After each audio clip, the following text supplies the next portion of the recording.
Tapos ko lang magpaguti. Bagong bukas na bilihan ng mga to, tsaka mga branded na jacket. At meron ding plancha. Yan po yung aming villa. Napakabagong villa namin. Yan po yung labas ng aming villa.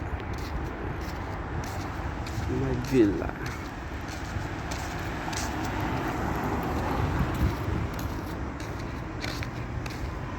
My villa. Parang pangit yata ng gupit ko.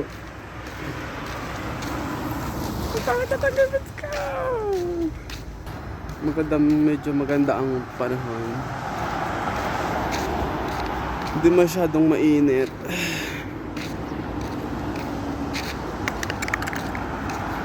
Yan pong aming villa. Ayan. Ayan. Tutol ko kayo lahat. Pasok na po ako ng villa namin. Naligo pa ako.